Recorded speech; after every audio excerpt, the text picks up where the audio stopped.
There's certain things we have to look at, apart from just shooting the ball. We have to address the approach, foot placement, contact, and the follow-through. Let's work on the approach.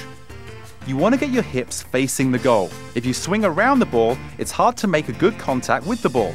You will also lose the consistency of power and accuracy and may even slice under the ball or miss it altogether. You want your hips and momentum going towards the goal. Then, to be the goalkeeper, your sweet spot hits just to the side of the divider if you want to send the ball to the side of the goalkeeper. That's if they're directly in front of you. Let's look at foot placement. We need to answer the question of the standing foot when shooting. There are many places you can stand next to the ball when you go to shoot. You hear people say put your foot by the ball, but what part of your foot? Now, if we look from the top, you're going to want your ankle to be next to the ball. This will allow maximum speed of the downswinging leg to impact the ball. Now watch the two screens. The top screen is always correct. Now see the lower screen and how even the slightest wrong placement will mean loss of power in the downswing. Now watch again. Good placement. And at the bottom, see where the standing foot is. It's a little behind the ball. Again, you'll lose power from the sweet spot strike. Let's watch one more time.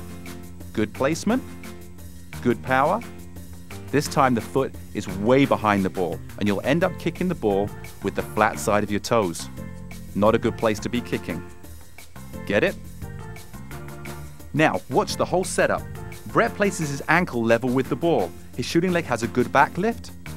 As he swings through, he makes sure that he's watching the ball and his momentum is going forward. His knee comes up and he continues in the direction that he just shot. Now, watch it again. As he swings, watch how his arms come out to help him balance very well. He strikes the ball and then continues moving in the same direction as the ball is flying so he gets maximum power. Very good. Now, watch each of these players and you be the coach. See how the strike is strong with excellent follow-through. Check again, one last time. Ankle by the ball, good back lift, and great follow-through. Now this is pretty easy if the ball is not moving, but most of the time we strike a moving ball. So is it okay to have the ball by your ankle before you shoot? Now watch. As the ball's rolling, you want to step ahead of the ball, so by the time your shooting leg swings through, the ball is now next to your ankle. Look what happens if you step your foot next to the ball. The ball is now rolled ahead as Brett shoots. Watch again. Make sure you step ahead, swing, and strike. Contact. For exercises to develop good contact, watch the Advance in the Skills video or Super Soccer Skills video, working on sweet spot touches. Now contact is the point at which your foot meets the ball. To get good contact, you need to do one thing: focus on the ball. To do this, practice this sequence for success. Number 1, prepare to shoot by touching the ball to a good space. Look at your target, see the goalkeeper and the defenders. Choose the best spot to hit your shot. Focus on the ball, nothing else, when you strike the ball.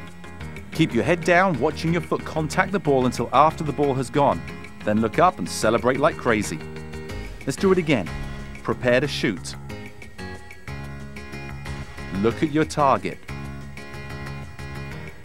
Choose the best spot to shoot. Focus on the ball. And keep your head down until after the ball has been shot. Remember, focus on the ball. The follow-through. This is what you allow to happen with momentum after the ball has been kicked. Now the follow-through is important for 2 reasons.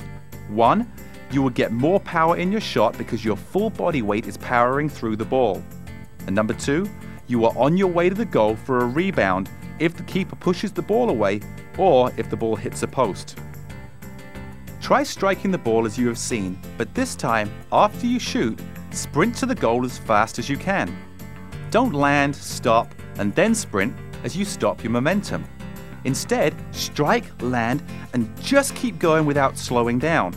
Now, practice the complete shooting technique, start to finish, without missing one small part of the technique. Here are 2 great exercises to practice shooting technique. You will need 5 soccer balls. Exercise 1. Set up 5 soccer balls about 20 yards from goal. Place a cone 5 yards behind the balls. Now have a teammate time you to see how fast you can shoot the 5 soccer balls and obviously how many you can score. You can get rebounds too. After each shot, sprint around the cone to get the next ball. Remember, the ball isn't moving, so your ankle needs to be next to the ball. On the way to the ball, pick the spot in the goal that you want to shoot, focus on the ball, and unleash your power. Nice shot.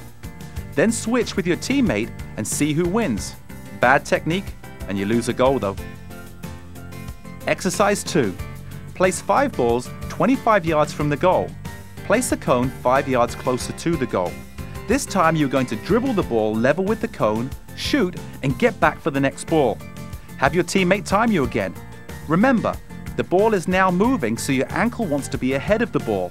The faster you run, the more ahead of the ball you need to step. Practice with both your left and right foot. Swap with your teammate. Now, if you don't have a goalkeeper to practice against, just place cones about 6 feet inside the posts. Now the only way that a shot is going to count is if the ball goes between the post and the cone. Let's see if Jared can get that. Great shot, Jared.